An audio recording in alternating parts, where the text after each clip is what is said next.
Yo, yo, yo. It is nice to be among the land of the living. Welcome back to No Gimmicks here on the DFPN. I am your host, Blak Makk, along with my co-host, Frankie D. Welcome back to the building, man. I've spent a lot of time away, more than I wanted to. COVID finally got my ass.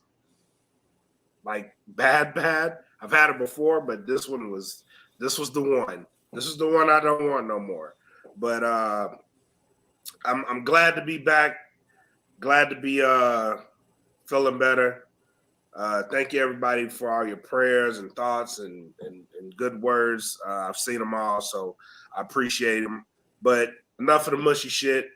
Welcome back to the show. Before we get into what we got to get into, let's shout out our sponsors. Shout out to the plugs, earbuds. Go to www.gettheplugs.com.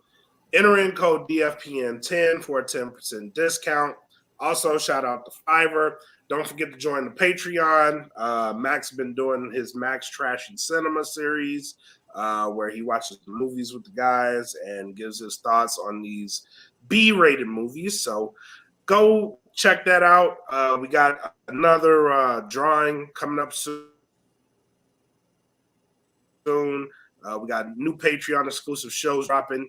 So make sure you guys go check that out. It's $3 a month, and you can get a ton of content. We got over, I counted, so we have over 210 hours of content on the Patreon for you guys to go and check out. So yes, I had time. I couldn't do shit but lay in the bed. So I looked at how much hours that we got.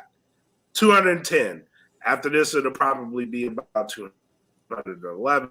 We're going to add this one to the Patreon. So go check that out. www.patreon.com/thatfilmpodcast. Go to the Bandcamp. We got new music that's dropping and dropped already. We got new Mark socks. Damn, I've been going a long fucking time, bro. We got new Mark socks. New E. Smitty has dropped.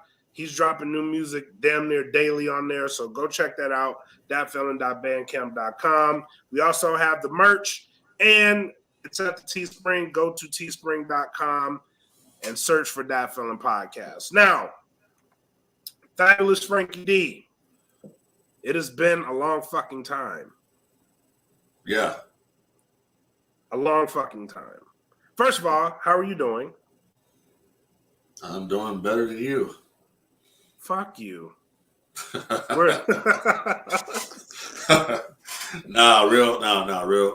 talk. I'm doing good, man. How about you? I'm better. Yeah. I can hold a conversation for about 10 minutes before I start coughing. That whole intro still, I got to catch my breath after that. But other than that, bro, I'm doing wonderful. Well, good. That's good to hear.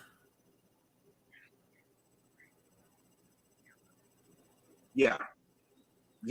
So my kid walked in there like wanting ice cream. Oh, that's another thing too. Like I got into making fucking ice cream, which is weird. That's a weird hobby. You got to make an ice cream from scratch? Yeah. Yeah, it's a weird thing, dude. Like being cooped up makes you think of weird shit. And I had no fucking taste. So I was just like, as soon as I get my taste back, I'm gonna make me some fucking ice cream. Like, and I did. I went and bought a fucking ginger creamy, and I learned how to make ice cream with the shit. Shit's fucking delicious. That's cool, man. My aunt, rest her soul, she used to make fucking ice cream all the time. Dude, it's so much better when you make it yourself. So much better. Right. That homemade shit. Yeah, the chemicals in it they put in it. Yeah. Yeah, it's just straight up milk and you know, a little bit of milk, a little bit of fresh fruit. Give me some strawberries. My strawberry ice cream is off the fucking chain, bro. Like it's wild. Cool. Excellent. Yeah, man. Yeah, I've been pretty much focusing on everything but wrestling. So this is going to be my first topic tonight. Are we losing interest in wrestling as wrestling fans? I have theories and questions on why I think we are. What about you? What do you think? I know I have. So you haven't been watching as much wrestling as it's a weird time, man. It's a weird time in wrestling because we know Vince is gone. Triple H has stepped in, which we got more on both these two. Triple H has stepped in. You'd think that would have made a huge difference. But if you look at the rating, yeah, the rating is there. AEW Dynamite pretty much has a core base of fans. They go up, they go down. But for the most part, there's no growth. You know what I mean? There's no growth in either company. So are we, as wrestling fans, losing our interest? I would say for myself, yes. I have not been watching wrestling, and honestly, dude, it's been that way for a while now. Way before any of this stuff transpired with Vince McMahon, I just, I will say that I really lost interest as far as Monday Night Wrestling goes, where Raw used to be the show to watch. That was years ago. I really lost interest, I would say, right after WCW went out of business. That's when I started losing my interest with Monday Night Raw as a whole. I watched during the Invasion. I watched when the NWO came in. I watched during the Ruthless Aggression era. But it's just like now, it's kind of like, Vince McMahon is not there anymore, quote unquote. I kind of like, okay, well, it really is the end of an era for myself personally, because I can't get into it. I watched a couple of things at SummerSlam. The presentation was a little bit different as far as, the matches were, more story based and all that. Hey, that's all great. The SummerSlam match with Brock, I was like, with Brock and Roman, I was like, you know what? This match made up for WrestleMania, and I thought the match was entertaining for what it was. But, people out here going buck wild, and Triple H is just basically booking. And I said this same thing about Tony Khan for weeks on this podcast. Triple H is basically, at this point, in my opinion, Triple H is booking for that niche NXT audience that used to watch Black and Gold. I mean, if I wasn't watching NXT, okay, I don't know who Dexter Lumis is, and I don't give a damn about Dexter Lumis coming back at the end of Raw. If I wasn't watching NXT and Karrion Kross shows up again, why should I care? I wasn't watching it to begin with. So you're basically taking an influx of superstars that were on one brand and trying to integrate them into the main shows, and there's no story there. What's the story behind Karrion Kross going over? Why is he attacking Drew McIntyre? Oh, he wants the Universal Championship. Okay, well, where does Austin Theory fit into this equation? He's Mr. Money in the Bank.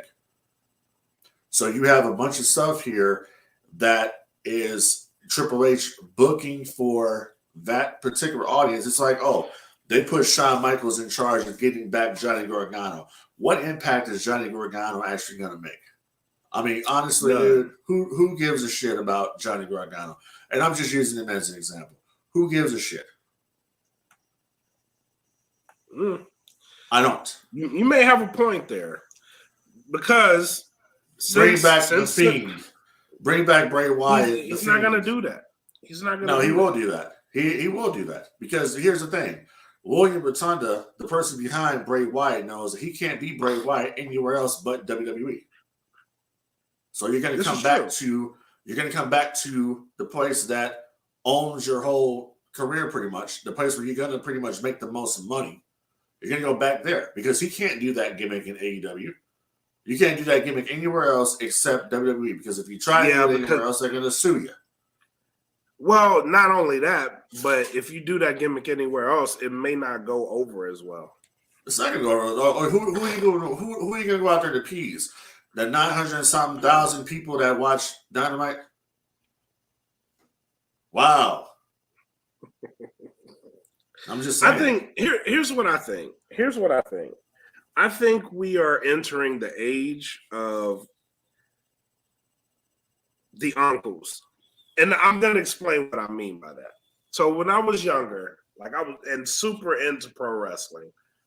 My uncle was the reason I got into it. And I'd sit, watch with him, you know what I mean? And we talk about it. And that's all like that was our relationship for a long time. Like we sit, talk about wrestling. You know what I mean? And then at a certain point, my uncle just stopped watching that shit. You know what I mean? Like he was like, I just can't get into it anymore. And this was around the Attitude Era. And he was like, I just can't get into it anymore. It's not like it used to be. You know what I mean? Like it just doesn't appeal to what I watched wrestling as. And I think that's where we are. You know what I mean? Like we're getting into that age to where it just doesn't appeal to what we watched and liked as wrestling fans. Oh no, I agree with that. And it's just kind of like what a person like myself, that's seen everything in the business, and still to this day, people still talk about NWO like it was yesterday. People still talk about Austin versus McMahon like it was yesterday, or the Montreal Screwjob. You don't hear people talking about the current product that way. And if they are talking about it that way, it's a negativity. It's a negative connotation. Right. That's where wrestling fans and Star Wars fans are kind of the same. Yeah.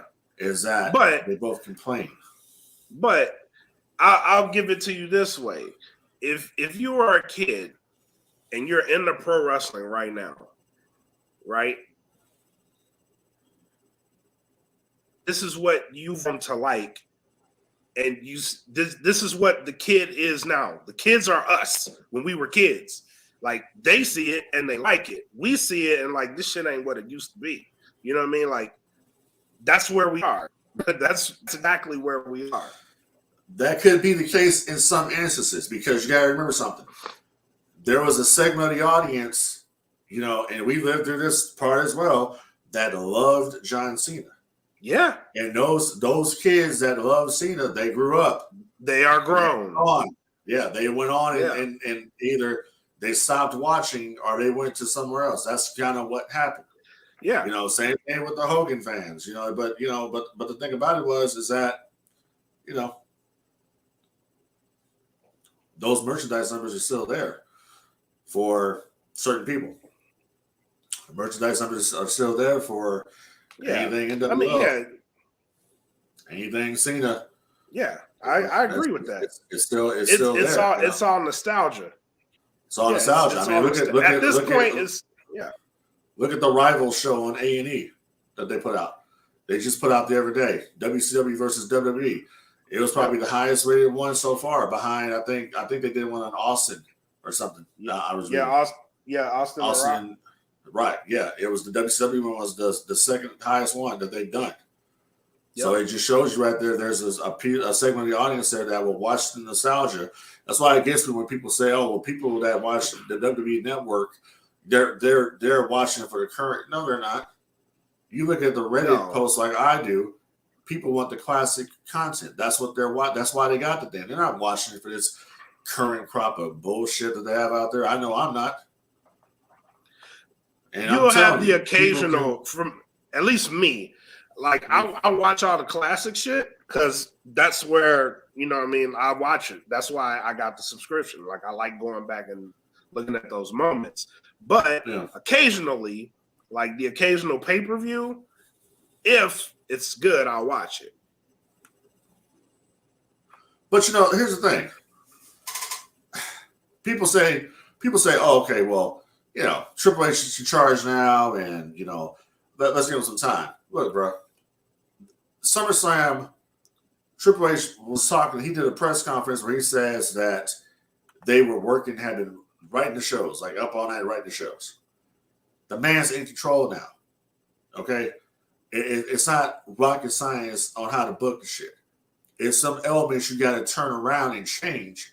But for the most part, when Vince McMahon resigned and was gone, that's when they took over creatively. They probably had to do some things and get some things going there for SummerSlam, but now it's the Hunter show. And when I see with the Hunter show, I see NXT, Black and Gold. That's what I see. Yeah, but honestly, and this is why my expectation for SummerSlam was not high, because Vince resigned the Friday before SummerSlam. SummerSlam was Saturday. Vince resigned. I'm not resigned. He retired Friday. So I'm like, you're not going to get a great if you want the change immediately at SummerSlam, you're not going to get that. Although I think SummerSlam was actually a decent pay-per-view. Oh, I think it was. I agree with that. It was a decent pay-per-view. But here's the thing with SummerSlam. SummerSlam does not need to be in a stadium. Yeah, it's true. It's not. SummerSlam is not on that level. You have WrestleMania, which is 2 nights now. That's your stadium dome show.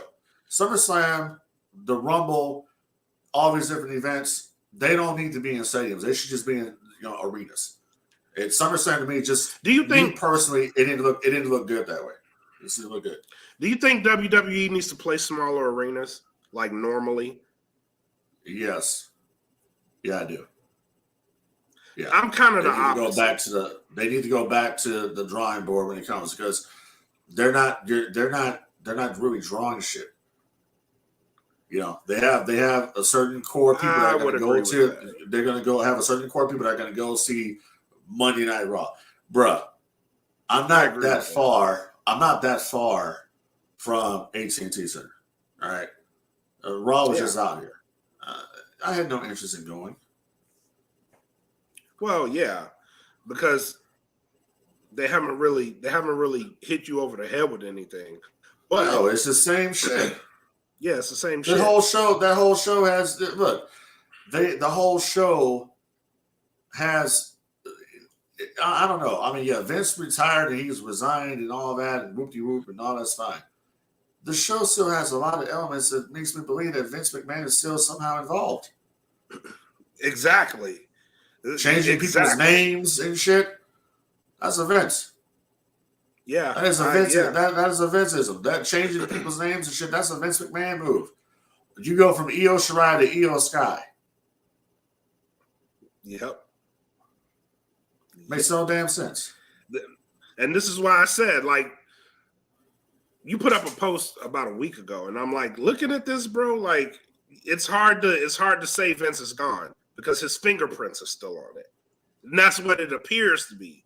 His fingerprints are still there. And I think they may be slow winding this thing down into like what they want it to be. And you can kind of see that's where they're trying to go. Like, they're trying to go their own route. And you could tell, but there's Vince still in there. They have no choice but to go their own route, because you can't look.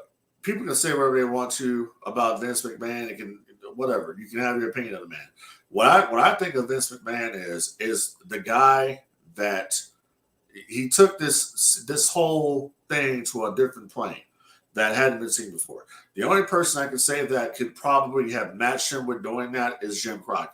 And Jim Crockett Promotions, what they were trying to do. Okay, that's the only one that could have done it. And that's why Vince McMahon looked at Crockett as such a threat, because Crockett had the influence to be on pay-per-view. Crockett was the first. Crockett had cable. Crockett had cable. He had Turner. So, I mean, the very first pay-per-view was Starrcade. Yeah. So they beat them. They beat WWF at the time. They beat them to that. So that's why Vince always saw them as a threat. That was his closest threat, was Jim Crockett Promotions, which would later become World Championship Wrestling when they bought, Ted Turner bought the company in 1988. Bottom line is that nobody can do it like Vince McMahon, period. I think Triple H realizes, I can't do it like Vince. I'm going to do it my way, okay? And who's to say that his way is going to be any better than what you're getting right now? I mean, right now, it's like, we were talking before we got on there and started recording. It's the honeymoon phase right now. Yep. People want to check it out. People want to see what's happening. But look at the rating from when they started after SummerSlam, and look at it this week. How it dropped down a little bit. Yep. People are seeing it, and they're saying, "Oh man, there ain't nothing different going on here. It's the same shit. It's the same show." And like I said before, people were like, "Oh my God, Dexter Loomis, Dexter." Who gives a fuck? Yeah, I don't know the dude. Show. I don't know the guy. All I see is some fucking bugged-eyed fucking guy with some fucking ugly ass tattoos out there, looking like a homicidal maniac. If that's his gimmick, the same. I mean, I saw some of his work in TNA when he was saying, Sam Shaw. Same dude. Yep. But I don't see the whole. I mean, I just don't get it. You're gonna bring up these other people that's on the NXT right now from 2.0. Okay, well, nobody watches that show, so is it gonna matter? No. People definitely don't give a fuck about NXT 2.0. You think they don't care about anything else? They don't care about NXT 2.0 because you did away with the old. You did away with the one thing they cared about in WWE. And what is what NXT 2.0? And I still don't understand this till this day. What demographic are they trying to reach on that show? They don't know. They don't know. I don't get the entire 2.0. I don't understand all the damn goofy ass colors they got going on there. I just don't understand. When we started doing this, I was like, they got the Down South song as the intro and all. I'm like, who are they? I mean, who are you? The demographic here is it the suburban kids? Is it the Chirac savages? Is it all the dope boys? Who's the demographic they trying to reach here? They don't know. Understand to this day. They don't fucking know. And that probably is around the time when Vince got with that one, quote unquote, got with that one paralegal, and she probably liked Wale and decided, you should do this, and that's when he was like, "I'm gonna get Wale in here." Exactly. Like everybody knows when Vince was wearing a do-rag out there. Get Wale in here. He'll do numbers. Yeah, so I started saying the demographic with that, bro. I don't get it. So that's why I'm just, I'm kind of like Cornette now. I'm stuck in my ways. I know what I like. I know what I don't like. You were trying to get me a minute ago. Funny thing, you were trying to coerce me into watching Game of Thrones. I say, fuck. Hey, we ain't got there yet. I ain't watching that shit. We ain't got there yet. I'm just saying, I ain't watching that shit. We ain't got there yet. I ain't watching real. Skipping ahead. I'm just telling you. I'm putting it out there. Shit. You gotta fucking watch it. Fuck that, bro. You gotta open your mind and watch that shit. You'll be like, God damn, this shit is scandalous. I'm good. This shit is scandalous. Yeah, I'm good, homeboy. I ain't gonna do the segment now. You ruined it, damn it. You ruined it. Yeah. Yeah, that kind of sucks. My bad. Damn it. I just ruined it, damn it. Ruined it. Yeah. What was that? Well, that's Vince, right? You ruined it, damn it. You ruined it. Shit. So that's what I'm talking about, man. That's classic. That's classic shit. That's classic. That's a classic scene from Raw from 1998 when Mike Tyson appeared. You know what I mean? Yep. I can't tell you a classic scene from last week because there was none. Real quick, before we get into Triple H, I will say from Raw, they did one interesting thing, and it was something that I wasn't expecting, but it led to Dexter Loomis. But the way they set that up was actually pretty great. Because they seen it and everybody's seen it, and like no one said shit about it.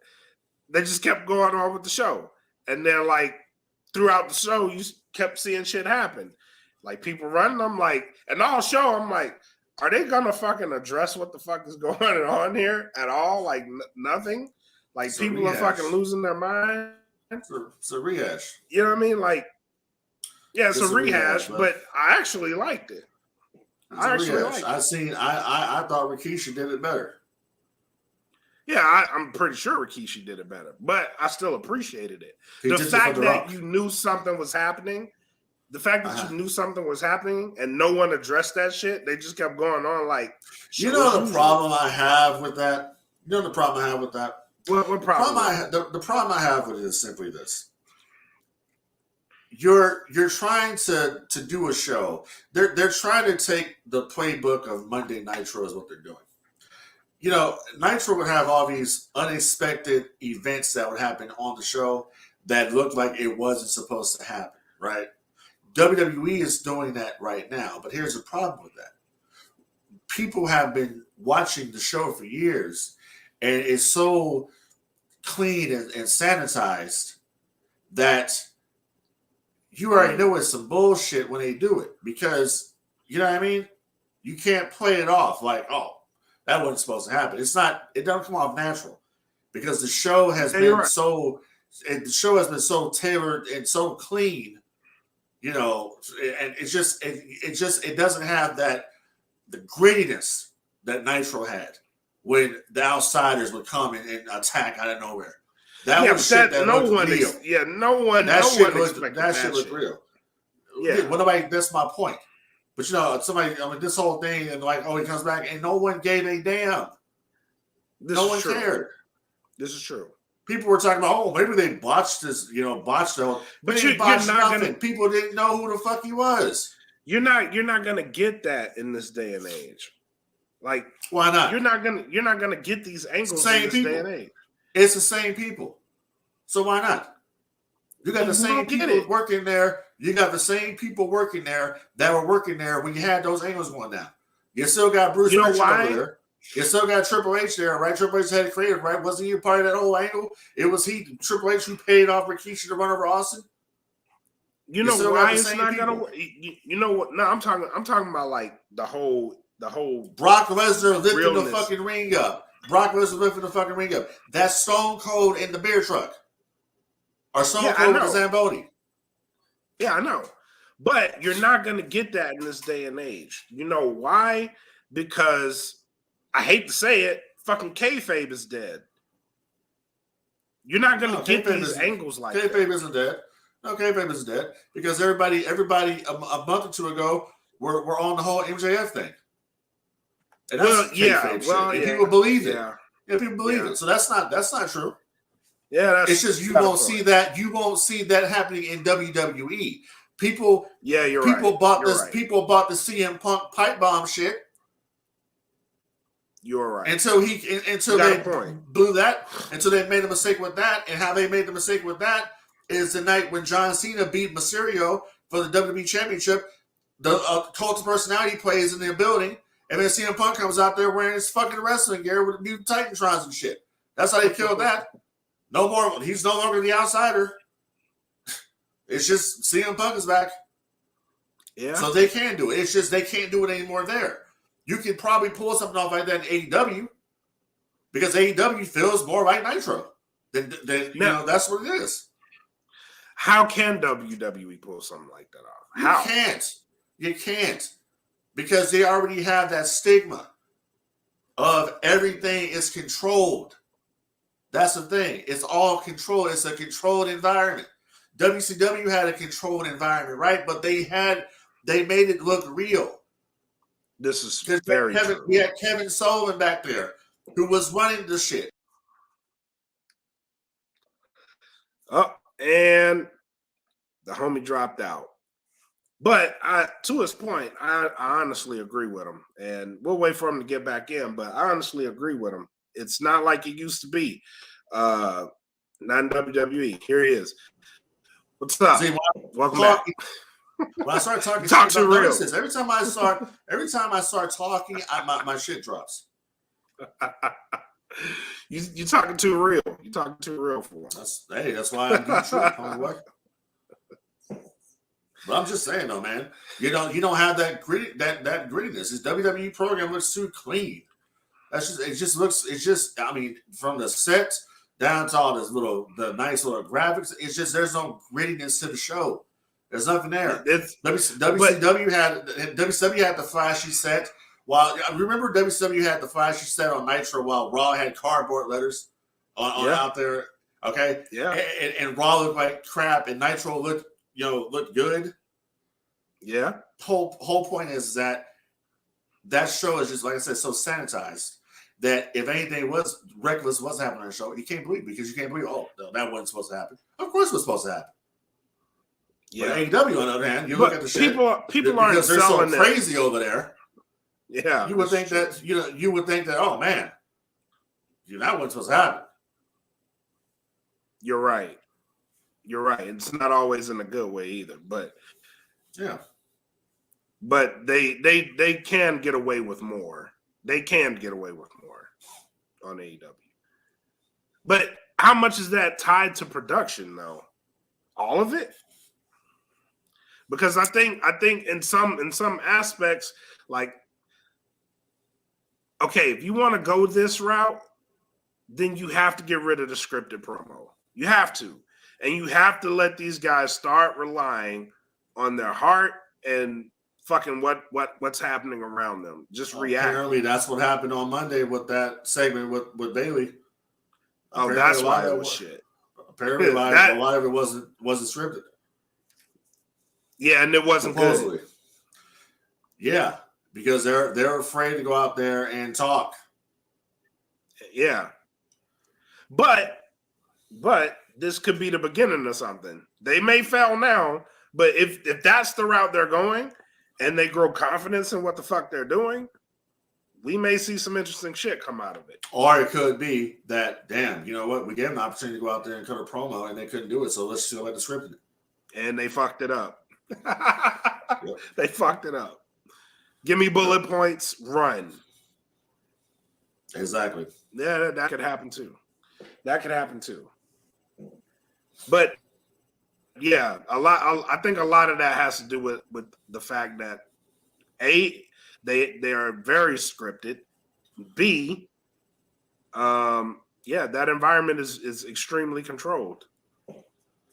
Yep.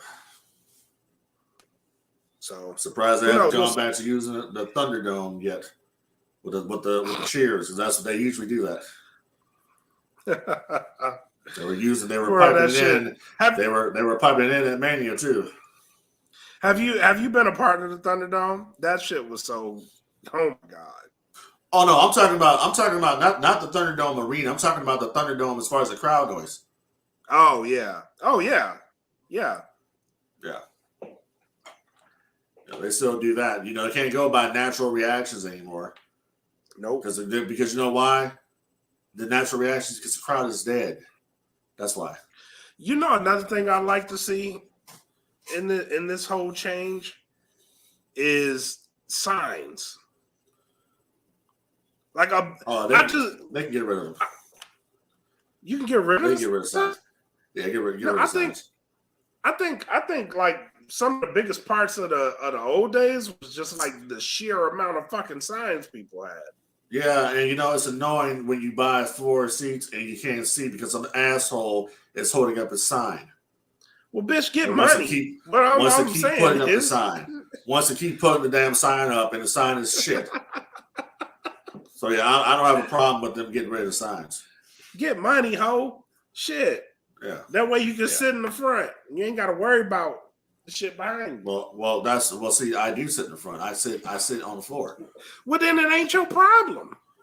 Oh, it is my problem because if I'm sitting in the second row and some asshole is in the first row and they want to keep standing up with their sign, I can't see what the fuck is going on. You totally missed my whole point about sitting in the front. You totally missed in the front. I don't buy the cheap in the seats, front. sir. I don't buy the cheap in the front. Well, then don't sit in the fucking second row. Sit in the front. The front. If Ticketmaster would comply, and when I make a purchase, do what it's supposed to do, and telling me, oh, somebody's got the tickets after I'm up there fucking buying them, then I would be sitting in the front, and you see my ass on TV, and I have a big old sign that says, "Hey, Kaylee, you." Yeah, you would. I know you would. Yeah, exactly. My friends at home watching me with this sign. You'd probably do some dumb ass shit like that. You're darn right I would. Just to prove a point. If you do get a sign, you know what I'm gonna do? I'm gonna buy front row seats, and then I'm gonna have a sign that says, "Hey, Frankie D, bitch, I'm in the front," and I'm gonna be just like that with a smile on. You know what I'm gonna say? I don't watch the shit. I'm gonna record it and send it to you. Go right ahead, buddy. Speaking of which, I want to take this opportunity to plug Texas Style Wrestling. They're actually going to be here this Saturday in Irving, and I'm going to that show. I'm feeling better. I'm negative. I'm going to that shit. Well, you'll have a great time. They usually put on a good show. You're about there to see some real wrestling.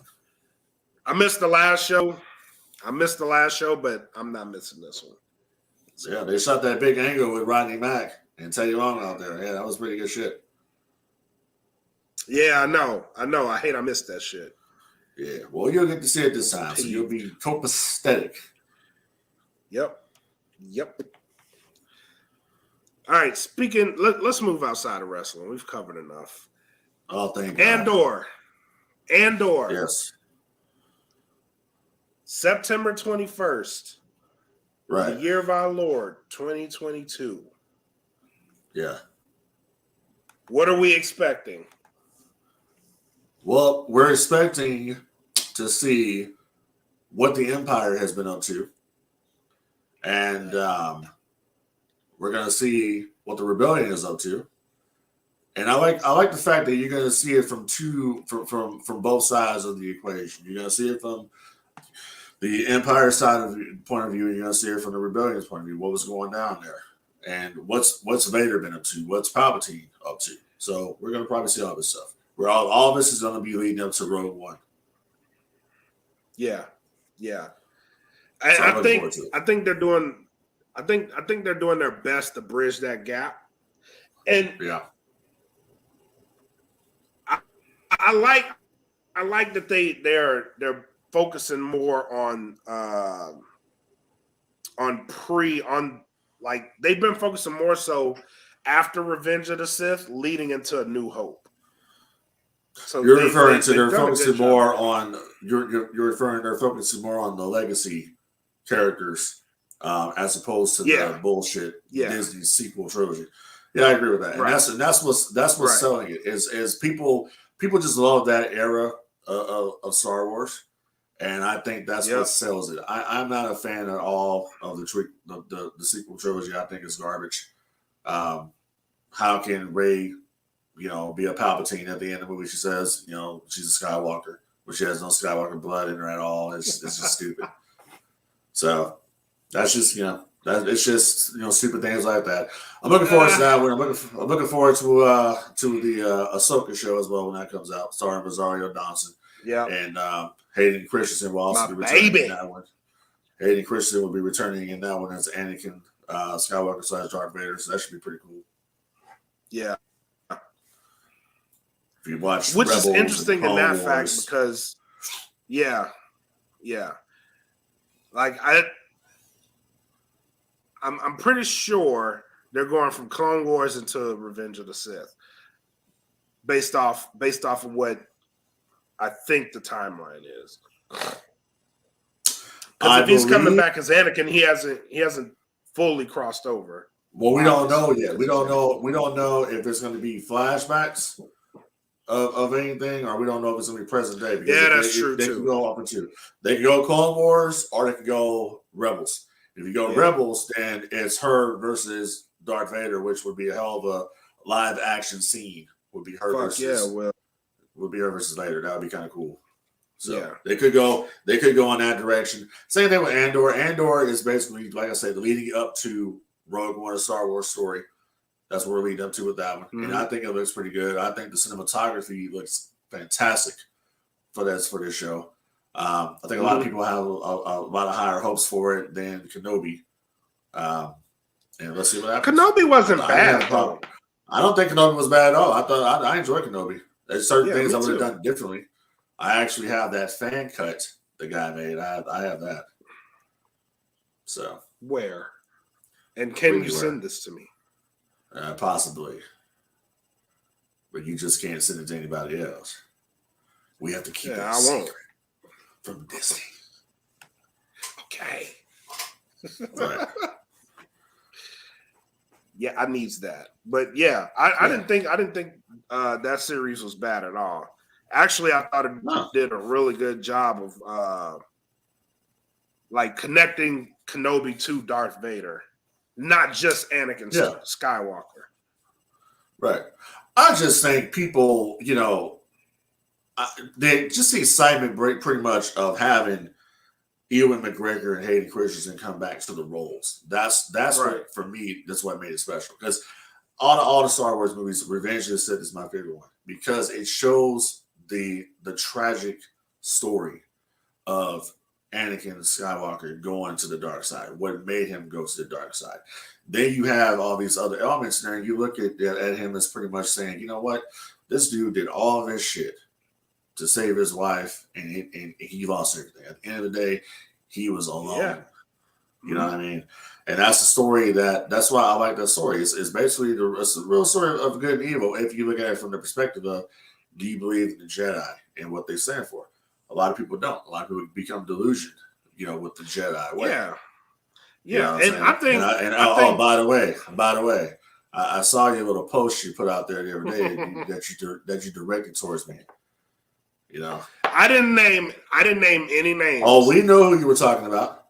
I said no. I knew exactly who you were talking about. You were talking about me. No, I didn't say names at all. Bullshit. I didn't say anybody's name. I just said who this applies to. That's it. Right. And it applies to me. And that's fine. I'm down with the Sith. I'm down with the Sith. Hey, listen, I am not afraid of the dark side like you are. I'm not afraid of the dark side either. I'm just not going to that shit. Well, let's make sure you don't have any attachments, pal. Isn't that what they're saying? I mean, if you want to put psychology into play here, why do so many people become? Let's just look at this from this point of view. Why do so many people become disillusioned with the Jedi? Because the Jedi don't want you to have any attachments. You can't have sex. You can't do shit. Who said you can't have sex? Do nothing. No attachments, pal. You can have sex with no attachments? Bullshit. If I'm having sex, I'm having the attachment. I wanted all of it. That's what happened with Anakin. That's exactly what happened with Anakin. Anakin had that. Anakin got Padme, and he loved that attachment. He loved it. Ain't no one else having this but me. No attachments, bro. Don't fall in love with the P. That is rule number one. Don't fall in love with the P. You can get it. Just don't fall in love with it. That's too late for me. That's what the Sith do. They get it. They fall in love. They want the moon and the stars. You know what? I'm gonna tell you right now. One of these days coming up, we're gonna do a Patreon exclusive episode. And it's going to be nothing but Star Wars, and we're going to talk psychology of Star Wars. Because I have a lot of shit to say. I want to bring up Count Dooku and his reason for going to the dark side. I want to bring up the Grand Inquisitor and his reason for going to the dark side. I want to bring up Ahsoka Tano and her reason for fucking leaving the Order. Okay, we can do that, but only we got to have two more people. Oh, here we go. Okay, I was about to say some bullshit. Go ahead. No. We got to have two more people in here. People who really understand Star Wars. And that is Jedi and Silverback. We got to have those two guys in here. That's a very racist saying for you to say. Call somebody a Silverback. That's his call sign, bro. Silverback. That's very racist. Rob Silverback. No, it's not. It's a call sign. Yes, that's racism. Your racism is showing. It's a call sign. Rob Gibbons. We got to have him in here. Him and Jedi. Oh, okay. We got to have both of them in. And who are they? The biggest Star Wars fans I know. There can be. Huh? They can be. How is that? Because anybody ain't got a fucking Star Wars Darth Vader lightsaber lamp over here, and you damn sure don't have a fucking lightsaber hanging on your wall. Sir. And you don't have Anakin Skywalker and Ahsoka Tano sitting over here either, because they're sitting right there. Sir, the man has the movie reel of all the movies on his walls. Do you want a cookie? You don't have that. The movie No, reel. I don't have. No, I don't have that. I just got into it a few years ago. I don't have all that yet. Okay, yeah. So these guys are but I do have the original script from Halloween signed by Nick Castle. Well, that's great. It's not Star Wars though. It doesn't So matter. we're gonna have a Star Wars discussion. We sure will. And the Sith will prevail, like we always do. No, they won't. No, they won't. No, they won't. No, they won't. No, they won't. You know, if you believed in the Sith and you asked when they got COVID. Bullshit. That's bullshit. It's because I was around. I have the power. I have the power to save you. Bullshit. That's why. That's why. You promise somebody you have the power to do some shit, and then be like, all right, I'll join you, motherfuckers. And then guess what? Your power don't fucking work when I join you. Now I gotta do some extra shit. Now I gotta I gotta go kill 100 fucking planets just to feel omnipotent around this motherfucker. When you promised me omnipotence when I joined you, motherfuckers, that's what you did. You promised me that I was gonna have the power. No, he didn't. To do all types of shit. No, he didn't. He said that he would teach him. They would find his. He didn't teach him a motherfucking thing. Yes, all he did was no, he didn't. He didn't teach him shit. Hey, listen, said, we don't actually. We'll save all that because right now you're sounding like Toby. Hey, he didn't teach him a motherfucking thing. Shit. Right.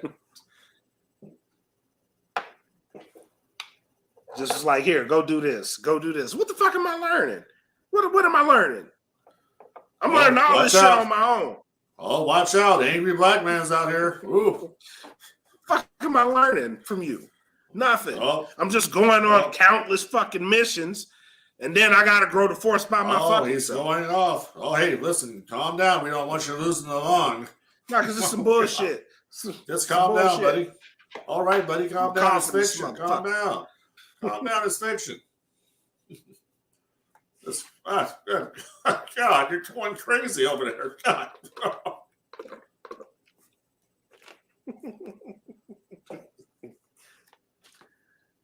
Some old bullshit. Yeah, it is bullshit. It's bullshit the way you think. I don't think like a Sith.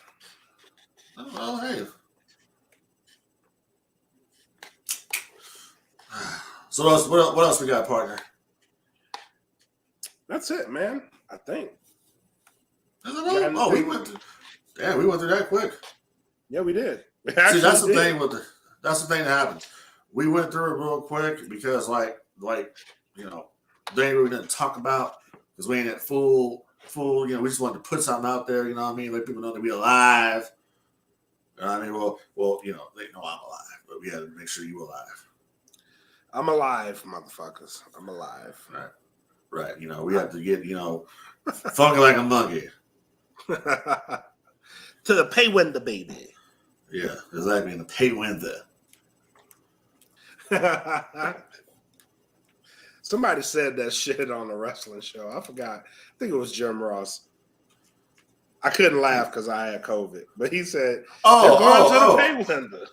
I know one thing. I know one thing you could talk about right quick as we end this episode of No Gimmicks. Why don't, because you watched it.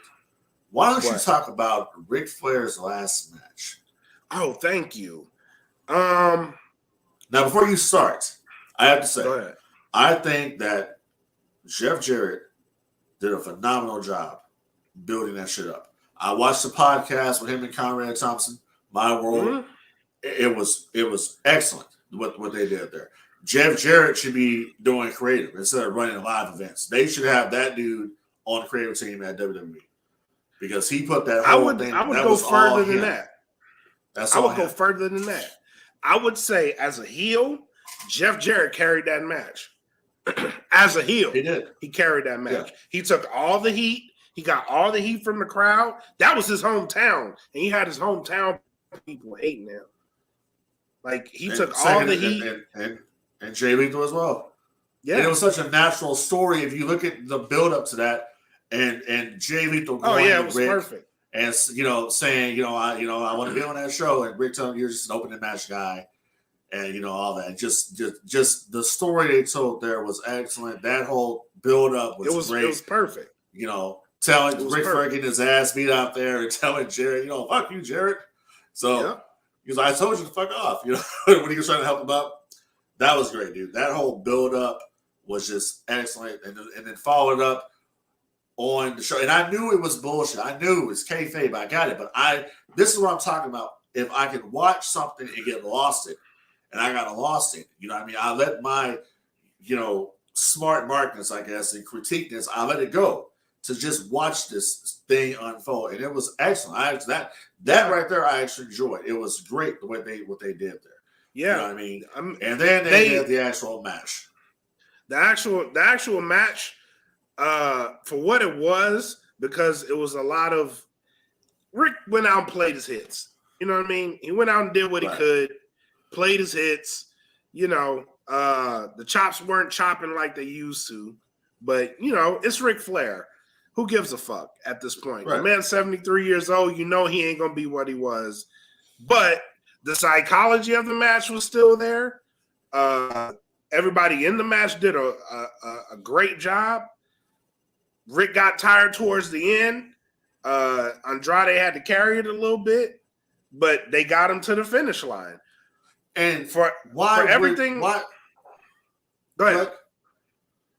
No, I was going to say, why would they not follow up with this on Dynamite with Andrade and Jay Lethal? I don't know. That could be a hot feud because Lethal ain't doing shit. They're going to job him out to Wardlow. But the problem you have with that right now is both of them are heels. So you don't have to have Andrade as a heel. You can turn Andrade into a face. Unless they want to just do that strictly for the Ric Flair's last match, but then it makes no sense. You could play off of that shit. That could be some real life, you could play off of that. I mean, it's just just like CM Punk and Cole Cabana. Let's see the shit. Please. We know about it, but let's actually see them do something with it. Or CM Punk working with Jay Lethal. We know what's up. Yep. Let's just see what happens. But here's the thing with that. The problem is that Jay Lethal will go out there and mop the floor with CM Punk. Oh yeah. He'll fucking destroy That's what would happen. So, that's probably why we won't see it. But other than that, yeah, I just, the psychology, like I said, psychology-wise going into the shit. I didn't see the match, but the psychology it was going into the story they told to get there, it was unbelievable. And if people everything about that, go to YouTube, go to Jeff Jarrett's My World YouTube page, and you can watch Kim and Conrad Thompson go at it. It was kind of tongue in cheek or whatever, but it was funny as hell. And Jeff Jarrett was up there screaming, laughing his ass off. And he told a story about Ric Flair talking about, "Oh, you busted me open the hard way." That shit was funny as fuck, dude. So you busted me hard way. And then he said, when Jamie hit him in the stomach, he's like, "Oh, you hit me in the stomach where I have my stitches." I was like, this shit is hilarious. This is comedy. This is fucking comedic shit. This is gold. The element of real was there. And even in the match, it was like, we're not here to celebrate you, Ric Flair. We're here to fucking destroy you. You know what I mean? Like, we're trying to get rid of you. Like, get you the fuck away from here. Because of the angle was great, man. Right. And the story they told up until the end of that match, great. And you know what's funny about that? We're getting excited here talking about a 73-year-old Ric Flair going up against a 55-year-old Jeff Jarrett. Yeah. What does that tell you? Yeah, it was awesome. I'm not gonna front. That shit was awesome. And even the undercard was pretty decent too. And just the mere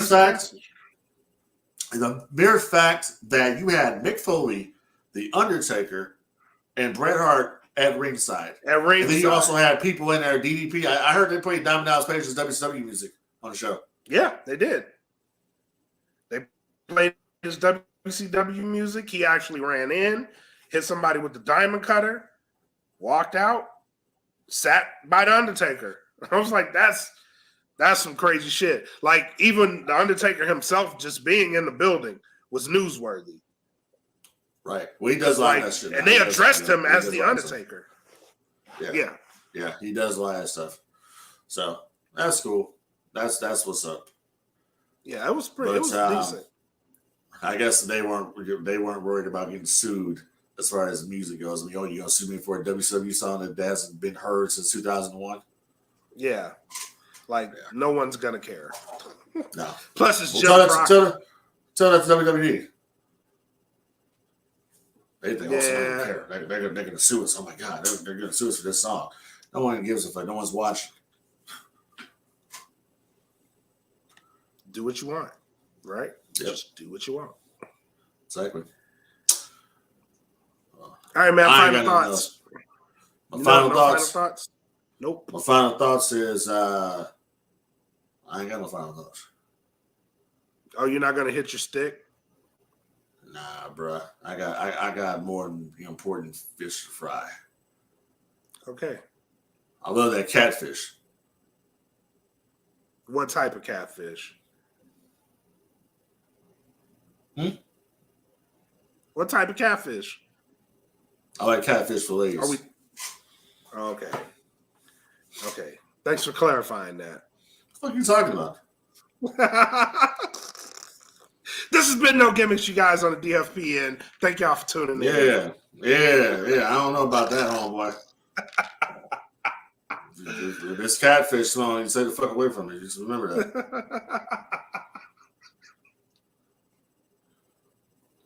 Oh, shit. I was trying to go out there before that came out. Yeah, I know. You might want to edit that. Nope. I'm keeping it. All right, you guys. Thank y'all for tuning in. Come back next time here on the DFPN. This has been No Gimmicks. Till next time, you guys be safe. Take care of yourselves. Peace. Deuces.